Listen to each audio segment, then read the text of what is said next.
আবার একটি নতুন রেসিপি নিয়ে আপনাদের পাশে চলে এলাম। মটর, ছোলা, আলু, ডিম আর টমেটো দিয়ে রেসিপিটি শুরু থেকে শেষ পর্যন্ত দেখবেন।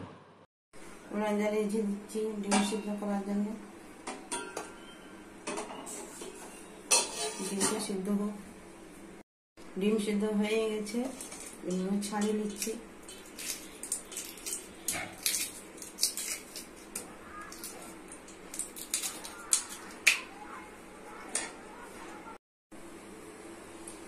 গরম হয়ে গেছে তেল, দিচ্ছি একটু হলুদ গুঁড়ো, একটু লবণ, ডিমগুলো লাল করে দিচ্ছি।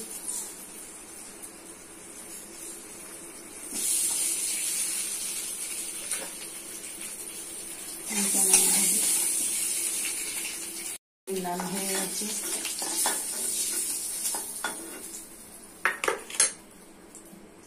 দিচ্ছি আলু লাল করার জন্য, দিচ্ছি সয়াবিন অয়েল,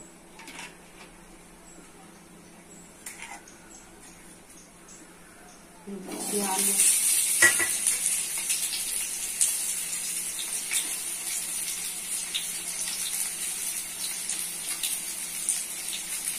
দিচ্ছি একটু হলুদ গুঁড়ো, লবণ।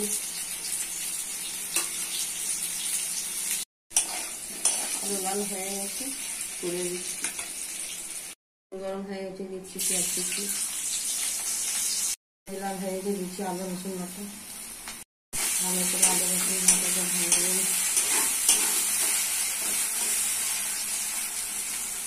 রসুন লাল হয়ে গেছে, দিচ্ছি মশলা। হলুদ গুঁড়ো 1 চামচ, লঙ্কা গুঁড়ো 1 চামচ, জিরা গুঁড়ো 1 চামচ, ধনে গুঁড়ো 1 চামচ, লবণ 1 চামচ।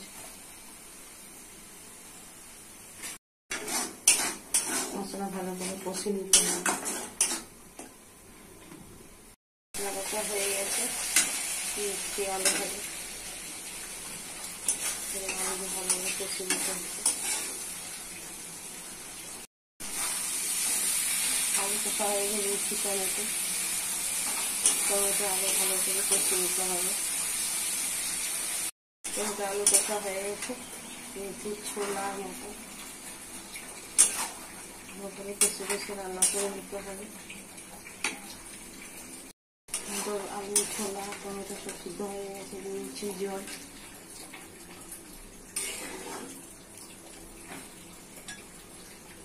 দিচ্ছি ভেজে রাখা ডিম, দিচ্ছি গরম মশলা। হয়ে গেলে নাম করে দেখাচ্ছি। রেসিপিটি রেডি হয়ে গেছে। কত সুন্দর, কত টেস্টি। বাড়িতে করে খাবেন, পরিবার করে খাবেন। সাবস্ক্রাইব করবেন, সঙ্গে থাকবেন, পাশে থাকবেন।